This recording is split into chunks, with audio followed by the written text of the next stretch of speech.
Benjamin Netanyahu on camera right after said this is a good thing because it brings the United States into a conflict that we've been involved in on an existential level for decades. He said that out loud. I'm not guessing, you can pull the tape.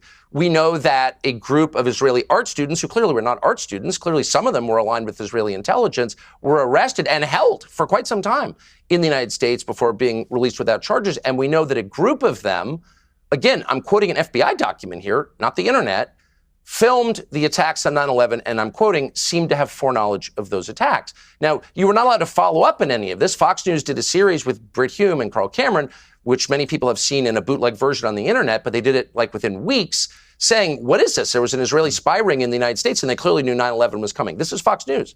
They pulled that under pressure. They pulled that off the internet. It's not searchable in any Fox News archive, but they aired it. I know the people who did it. Of course, I worked with them for years.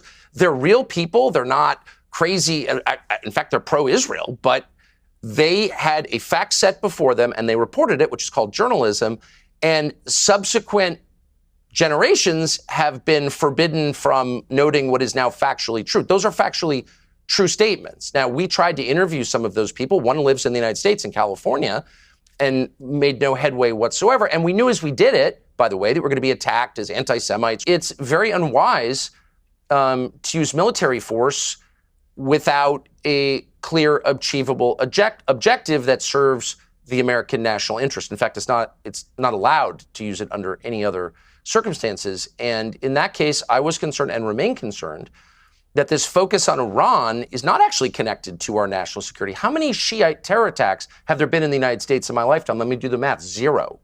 So don't tell me that the greatest threat we face is Iran. That's a lie. You're telling it on behalf of a foreign power. Maybe they feel the greatest threat they face is Iran. It's not the greatest threat we face. It's not an endorsement of Iran, okay? Doesn't make me a simp for the Shiites. It just makes me an American who's trying to think clearly about what our problems are. And our problems would include tens of millions of foreign nationals living illegally in my country. Nobody knows their identities. They would include a collapsing economy that makes it very hard for my children to have children and live the life that they grew up with and their friends and all American kids.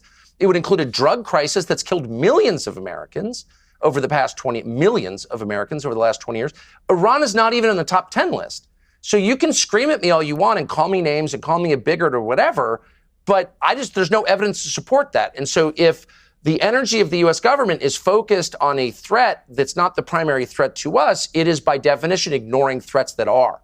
And that's a kind of negligence. And so I pointed that out. I was, roundly attacked. My family was attacked. Whatever.